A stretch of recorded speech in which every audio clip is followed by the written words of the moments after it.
कहानी की शुरुआत होती है साल 2036 के ईस्ट यूरोप में, जहां विक्टर कोवाल नाम का एक रशियन आदमी दंगे करवा रहा था। देश में युद्ध जैसी स्थिति होने की वजह से वहां यूएस फौजियों को शांति बनाए रखने के लिए तैनात किया गया था। अमेरिका की फौज इस मिशन पर अपने साथ रोबोट फौजियों को भी लेकर गई थी, जिन्हें आमतौर पर गंप कहा जाता था। इसके बाद हम देखते हैं कि यूएस फौजी चारों ओर से दुश्मनों से घिर चुके थे और लगातार गोलीबारी होने की वजह से उनकी रोबोट सेना भी मारी जा रही थी। उन्हें वहां से निकलने का कोई रास्ता नहीं मिल रहा था। तभी लेफ्टिनेंट हार्प नाम के एक ड्रोन पायलट को ऊपर से एक गाड़ी दिखाई दी, जिसके अंदर बहुत सारे विस्फोटक थे और वो सीधा अमेरिकन फौजियों की तरफ बढ़ती जा रही थी। उसने इस गाड़ी की खबर तुरंत मिलर को दी और एक मिसाइल से उसे उड़ाने की इजाजत मांगी, लेकिन मिलर ने उसे साफ मना कर दिया क्योंकि उनके 2 फौजी अभी भी वहाँ फंसे हुए थे और इस धमाके से उनकी जान भी जा सकती थी। अब हार्प ने कैप्टन ब्राइडन से मिसाइल लॉन्च करने की इजाजत मांगी, लेकिन उसने भी इसके लिए इनकार कर दिया। अपने सीनियर ऑफिसर्स के मना करने के बावजूद भी हार्प ने एक मिसाइल से उस गाड़ी को उड़ा ही दिया। इस सब में मिलर की टीम के 2 फौजी मारे गए, लेकिन बाकी के 38 की जान बच गई। लेकिन फिर भी मिलर को हार्प पर बहुत गुस्सा आया। हार्प ने अपने सीनियर ऑफिसर्स के आदेश ना मानकर बहुत बड़ी गलती की थी, इसलिए उसे वहां से हटाकर यूक्रेन में मौजूद यूएस मिलिट्री बेस पर भेज दिया गया। वहां उसकी मुलाकात होती है कर्नल एकहार्ट से। मिशन पर जाने से पहले एकहार्ट ने उसे कहा कि अगर तुम यहाँ से जिंदा बच निकले तो तुम्हें वापस एयरफोर्स में भेज दिया जाएगा, लेकिन अगर तुम मारे गए तो तुम्हारी कहानी बाकी के पायलट्स को चेतावनी के तौर पर सुनाई जाएगी।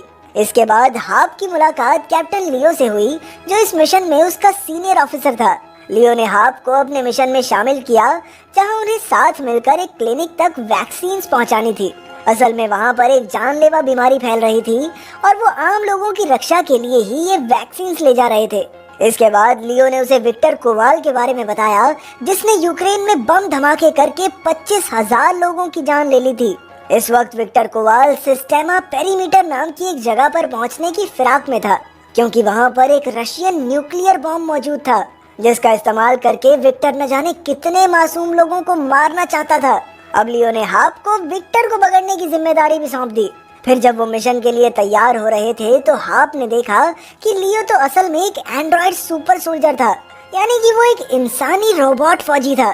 निकलने से पहले लियो ने हार्प को बताया कि उसने हार्प को इसलिए चुना है क्योंकि वो आम लोगों से हटकर सोचने की हिम्मत रखता है। तभी अचानक मिलर और उसके साथी वहां पहुंचे और हार्प को काफी बुरी तरह पीटने लगे, क्योंकि उसकी वजह से उनके 2 साथी मारे गए थे। लेकिन फिर लियो ने बीच में आकर उसकी जान बचाई और दोनों मिशन के लिए निकल गए। रास्ते में हार्प ने लियो को अपनी गर्लफ्रेंड की तस्वीर भी दिखाई और दोनों हंसी मजाक करते हुए आगे बढ़ने लगे। लेकिन अचानक यूक्रेन के लोगों ने उनका रास्ता रोक लिया, क्योंकि वो अमेरिका की फौज को अपनी सरजमी पर नहीं चाहते थे और इसी चक्कर में उन्होंने सड़क जाम कर रखी थी। तभी अचानक गंप ने वहाँ एक गोली चला दी, जिससे भीड़ और भड़क उठी। लेकिन फिर लियो ने लोगों के लीडर से बात करके जैसे तैसे मामला शांत किया। लेकिन उसी पल विक्टर के आदमियों ने यूएस फौजियों पर हमला बोल दिया और वहाँ पर जबरदस्त गोलीबारी शुरू हो गई। विक्टर की फौज ने बम धमाके करके कई गंप्स को नष्ट कर दिया, इसलिए लियो और हार्प को वैक्सीन लेकर पैदल ही निकलना पड़ा। आखिरकार जब वो रेफ्यूजी कैंप में पहुंचे तो उन्होंने क्लिनिक में मौजूद डॉक्टर को वैक्सीन दी। लेकिन उसी समय विक्टर के एक शूटर ने लियो और हार्प की जान लेने के लिए उन पर गोली चला दी और उसका निशाना चूक गया और गोली डॉक्टर और नर्स को जा लगी। फिर लियो ने तुरंत उस शूटर पर वापस गोली चलाकर उसे पकड़ लिया और उससे विक्टर का पता पूछा, लेकिन शूटर ने कोई जवाब नहीं दिया और आखिरकार आम लोगों ने मिलकर उसे पीट पीट कर मार डाला। तब हार्प ने लियो से कहा कि उसे इस सब के बारे में बेस तक खबर पहुंचानी चाहिए, लेकिन लियो कहने लगा कि हमारे पास इतना वक्त नहीं है, इस वक्त हमारा मकसद सिर्फ विक्टर को पकड़ना है। बाद में जब वो ट्रक में बैठ गए तो लियो ने उसे समझाया कि सुपर सोल्जर होने की वजह से उसे कुछ नियम तोड़ने की इजाजत है। इसके बाद वो दोनों सोफिया नाम की एक लड़की से मिले, जो यूक्रेन की ओर से लड़ रही थी।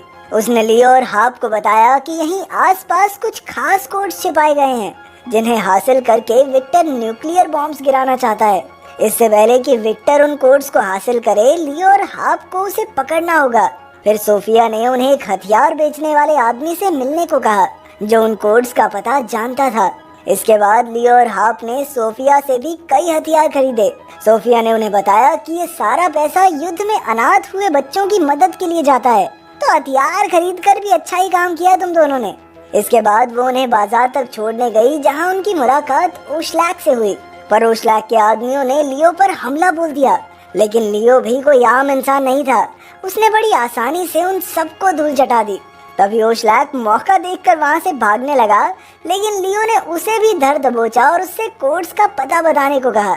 आखिरकार ओशलैक ने उसे बताया कि कोड्स पास के ही एक बैंक में मौजूद हैं। फिर सोफिया ने उसे मार डाला और सब बैंक की ओर निकल पड़े। वहां पहुंचते ही लियो ने हार्प से उसके शरीर में मौजूद एक ट्रैकिंग डिवाइस को निकालने को कहा, क्योंकि उसे डर था कि रशियंस भी इस डिवाइस के जरिए उस तक पहुंच सकते हैं। आखिरकार हार्प ने उसकी पीठ से ट्रैकर निकाल दिया और वो दोनों सीधा बैंक में घुस गए। अंदर जाते ही लियो ने विक्टर के आदमियों पर हमला बोल दिया और हार्प वहां मौजूद आम लोगों को सुरक्षित बाहर निकालने लगा। लेकिन कुछ ही पलों में एक रोबोट अचानक लियो को मारने आ पहुंचा, लेकिन लियो और हार्प ने मिलकर किसी तरह उसे नष्ट कर दिया। अब लियो विक्टर और उन खास कोड्स की खोज में जुट गया। वहीं हार्प ने एकहार्ट को फोन करके और फौजी भेजने को कहा। कुछ ही समय में जब फौज आई तो हार्प ने देखा कि एकहार्ट ने तो इंसानी फौजियों की जगह बस रोबोट भेज दिए थे। तभी अचानक विक्टर के आदमी बैंक से निकले और आम लोगों को बंदी बनाकर उन्हें मारने की धमकी देने लगे। उसी वक्त एक रोबोट ने उन पर गोली चला दी, जिस वजह से दोनों तरफ से भारी गोलीबारी होने लगी और इस चक्कर में बेचारे कई आम लोग मारे गए। हार्प ने जैसे तैसे बचे हुए लोगों को बचाने की कोशिश की और उन्हें एक सुरक्षित जगह पर ले आया। फिर हार्प ने एकहार्ट को फोन किया तो पता चला कि वो तो एक ड्रोन भेजकर उस जगह को मिसाइल से उड़ाने वाले हैं। वहीं दूसरी ओर लियो ने देखा कि एक आदमी वो खास कोड्स चुराकर भाग रहा था। लियो ने उस पर गोली भी चलाई, लेकिन वो आदमी किसी तरह बच निकला। लेकिन लियो ने हार मानना तो कभी सीखा ही नहीं। वो उसका पीछा करता रहा और काफी दूर तक भागने के बाद लियो ने उसे धर दबोचा। लियो ने उससे कोड्स के बारे में पूछा, लेकिन बदकिस्मती से यह आदमी विक्टर नहीं था। दूसरी ओर हम देखते हैं कि एकहार्ट ने बैंक पर मिसाइल्स गिराकर सब कुछ तबाह कर दिया था। उसे लग रहा था कि इस धमाके में लियो और विक्टर की भी मौत हो गई है। पर कुछ ही समय में लियो और हार्प इकट्ठे होकर वहां से निकल पड़े।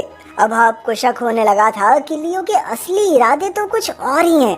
जब उसने लियो से इस बारे में पूछा तो लियो ने साफ तौर पर कहा कि हाँ, मैं अब तक तुम्हारा इस्तेमाल ही कर रहा था। उसने जानबूझकर हार्प से नियम तोड़वाए ताकि वो सबके सामने ये दिखा सके कि ये बंदा भाई काबू से बाहर है, ये किसी की नहीं सुनता, और फिर लियो अपने मन से जो चाहे वो कर सके। इसके बाद लियो ने हार्प के सर पर जोरदार वार करके उसे गाड़ी से बाहर फेंक दिया और बाद में सोफिया के आदमी उसे उठा ले गए। वहीं दूसरी ओर लियो विक्टर से मिलने पहुंचा, जिससे ये खुलासा होता है कि वो तो शुरुआत से ही विक्टर के साथ मिला हुआ था।